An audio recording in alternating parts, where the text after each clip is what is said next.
তাহলে আমার মতো ভালো ভালো আলেম রাস্তা রাস্তা ঘুরে, আমার থেকে আরো ভালো ভালো আলেম দাওয়াত দেন না। আমি প্রত্যেকদিন দুইটা করুন লাগে, কিচ্ছু করার নাই।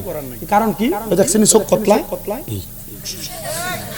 তা আমার কথা হচ্ছে যে আইসা বসবো আলহামদুলিল্লাহ, কারণ আল্লাহ তাআলা সবাইয়ের কপালে হেদায়েত দেন। কথা কই না, এটা তো জান্নাতের বাগান। অনেকে রাস্তাঘাটেও শুনতাছে, যারা দোয়ানদারি করতেছে এরাও শুনতাছে না, কিন্তু হেদায়েত হইতো না। ঠিক আছে না? আল্লাহ আমরা সবাইরে বুঝার তৌফিক দিক, আমিন কোন। আমি ওয়াজটা লাগাইতাম যাই একটা ডিস্টার্ব আসে। আল্লাহর রাস্তায় কেউ কাউরে বসতে বলেন না, যার মন চাইবে বসবো। কোনো বাচ্চা যদি দুষ্টামিও করে ডাক দিয়েন না, তার মতো দুষ্টামি করতে দিয়েন, কারণ বাচ্চা মানুষ। আসেন আমার বাবারা, আমি যেই কথা বলতেছি, অনেক মানুষ দেখবেন নামাজ পড়ে না কিন্তু সুন্দরভাবে চলাফেরা করে, ঝগড়া ফাসাদ করে না, দ্বন্দ্ব করে না, এরা মুসলমান দাবি করে, এরা ফাসিক হয়ে যায়। এই ফাসিক হওয়ার কারণে আল্লাহ তাআলার পথ থেকে তারা বিমুখ হয়ে যায়। তাদের দুনিয়ার ইবাদত গুলো ভালো লাগে না, আবার ইবাদত না করতে করতে তাদের অন্তরটা একবারে শক্ত হয়ে যায়। তখন তারা যখন কোনো ভালো কাজ করে তাদের কাছে আর ভালো লাগতেছে না। তো আল্লাহ তাআলার একজন খাস বান্দা হযরতে ওয়াইসাল কারনী রাদিয়াল্লাহু তাআলা আনহু, ওনার কথা আপনারা সবাই শুনেছেন। ওয়াইসাল কারনীর আব্বা জান ছিল হযরতে আমির ইবনে আল মুরাদি। হযরতে আমির ইবনে আল মুরাদি উনি বলেন, ও দুনিয়ার মানুষের দলেরা, আমি আমের মনে মনে একদিন চিন্তা করেছিলাম দুনিয়ার জমিনে যতদিন বসবাস করব আমি আল্লাহ তাআলার ইবাদতে মশগুল থাকব। ও আমির ইবনে আল মুরাদি, আপনি কেন আমির ইবনে জুস আল মুরাদি আপনি কেন এই নিয়ত করলেন? উনি বলে, আমার আল্লাহ তাআলা আমাকে আল্লাহ তাআলার পথ মতে থাকলে নাজাতের একটা রাস্তা দিয়ে দিবে। বলে, হুজুর নাজাতটা কোনটা? আমার আল্লাহ কয় কোরআনুল কারীমে, লা ইয়াস্তাউই আসহাবুন নারি ওয়া আসহাবুল জান্নাহ, আসহাবুল জান্নাতি হুমুল ফাইজুন।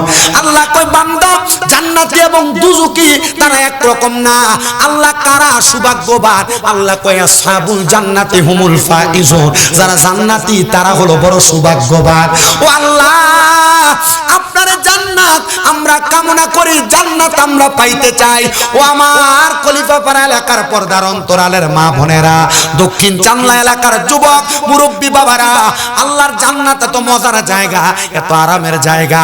আমার আল্লাহর জান্নাতে যখন বান্দাদেরকে প্রবেশ করাবে, বান্দাকে আহলান ওয়া সাহালান মারহাবান দুয়ুফুল্লাহ দুয়ুফুর রহমান বলে স্বাগতম জানাবে। আর সর্বপ্রথম মাছের কলিজা যারা বান্দাদেরকে মেহমানদারি করাবে। আল্লাহর বান্দা হযরতে আমির ইবনে জুস আল মুরাদি আল ইয়ামিনী, হযরতে জুন্নুন হযরতে ওয়াইসাল কারনীর আব্বা জান, উনি বলেন, আমি আল্লাহর কাছে ইরাদা করলাম, আল্লাহ আমি রাহমাতুল লিল আলামিন নবীর সন্ধান সাক্ষাৎ পাবো কিনা আমি জানি না। আল্লাহ তোমার কাছে ফরিয়াদ, আমার স্ত্রী একজন গর্ভবতী, আমার স্ত্রীর গর্ভে একটা সন্তান আছে। আল্লাহ আমি রহমতের নবীর হাত ধরে ইসলাম গ্রহণ করতে পারবো না, তবে আমার সন্তান যেন আল্লাহর নবীর জামানায় আইসা রহমতের নবীর কাছে ইসলাম ধর্ম গ্রহণ করতে পারে। আপনারা বলেন, বাবা যদি দোয়া করে আল্লাহ ওই দোয়া কবুল করতে পারে কি পারে না?